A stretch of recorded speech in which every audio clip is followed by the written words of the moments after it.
Hi, this is James Ng with Old Capital, and today we're going to do a Surviving in Scary Times multifamily edition.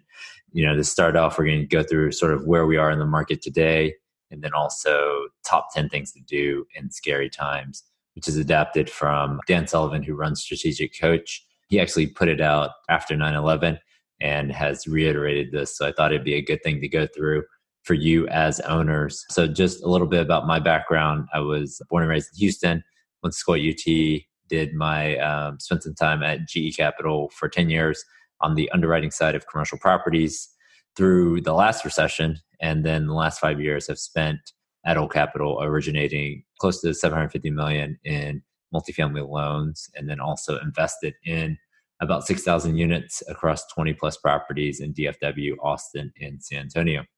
And so let's just jump into the market update. So this was from a KPMG economics pitch, just about where the virus is today in the US and how they essentially are shutting down the country in terms of social distancing, and which is leading to job losses, and which is translating to a large increase in the Dow. You can see here, close to 29,000 down to 18,000.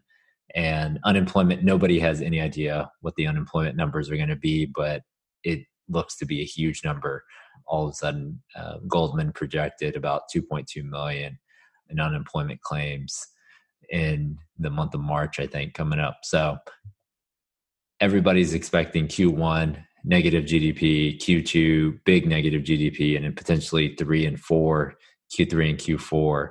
And so, this is going to be a tough time going forward. They did project a little bit of a rebound in 2021 and then potentially coming out of it in 2022.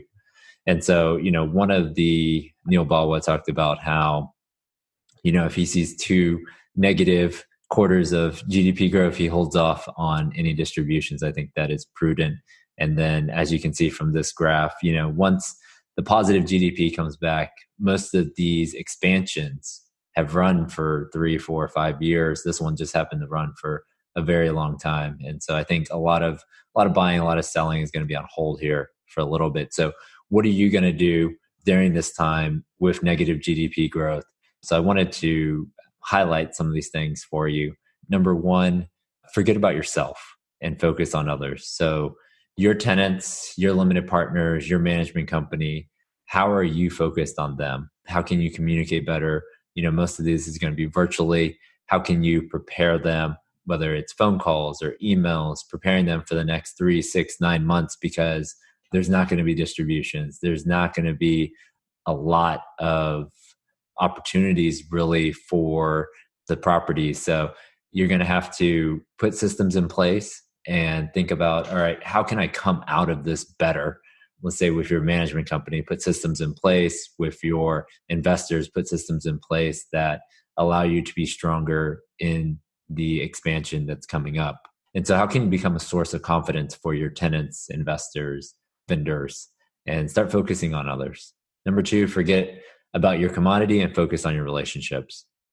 So tenants have a lot of choices for apartments, right? So everyone has the same wood flooring, the same cabinets, the same countertops, but then how are you helping your tenants right now? And so how can you help your tenants' relationships with their families and their friends, any virtual amenities? So start focusing on those relationships that you can build with them and start building a community there at your property. Number 3, forget about the sale, right? And focus on creating value. So right now you provide safe and affordable housing, and people are using your business and using your services. And so while many businesses are shut down, you're giving them value every day and night. So, but how can you improve upon that? How can you create more value? How can you show them that you care to retain the best tenants and keep the units in the best possible shape during this downturn? Number 4, forget about your losses and focus on your opportunities. So you will have less rental collections. You're going to have delinquencies in the short term, but this correction is going to reset the market, and it will allow the stronger investors to purchase properties at lower prices in the future. So you have to not only be financially prepared, but then also mentally, so that when you see these opportunities, when they arise. Number 5, forget about your difficulties and focus on your progress. So how are you improving the lives of tenants day by day, right? How are you learning new skills personally? After this downturn, you will be a better asset manager. because I think a lot of asset managers maybe went to their property once a month or every other week, but now they're there, weekly, daily, on the phone with their property manager, on their phone with their regional. And so you're going to become a better asset manager coming out of this. And I like the point that he made about resistance. So challenges create resistance. So think about when you're lifting weights, that resistance is making your muscles stronger. This challenge will make your resistance stronger and you will grow a lot more mentally. Number 6, forget about the quote unquote future and focus on today.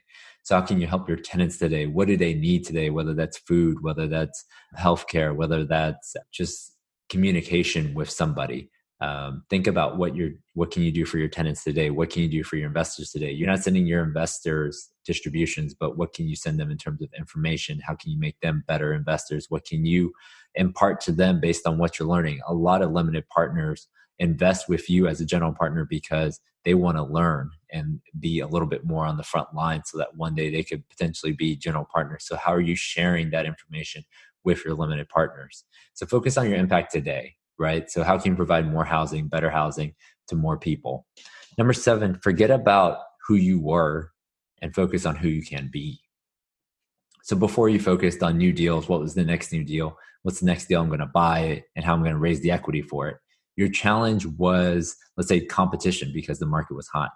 Now it's completely changed. There's not going to be that many deals on the market. You are going to be focused on asset management and capital preservation to make sure that all the money that you raise makes it through this cycle. Your challenge is now in collections, tenant retention, and maintenance of your asset.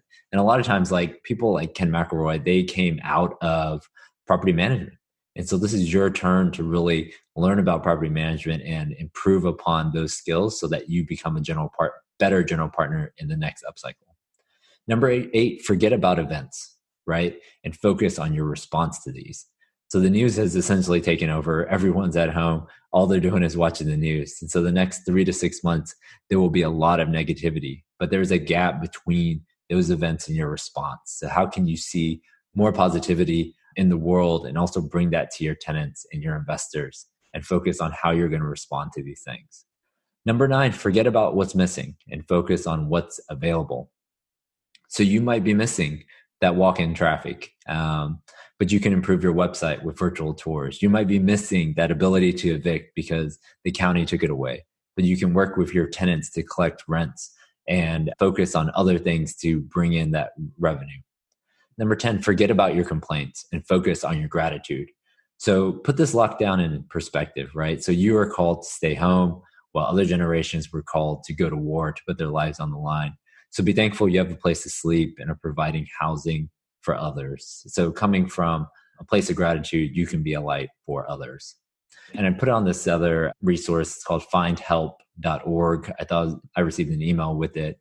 And you can put in your zip code and put in all the different housing properties there are different food options, goods, healthcare. I saw some things on here about like free Wi-Fi, free cell phones, things like that. It'd be great for your tenants to share. And if you want to set up some time to talk with me to discuss either buying, selling, refinancing your next multifamily deal, you can reach out via email. Thanks a lot.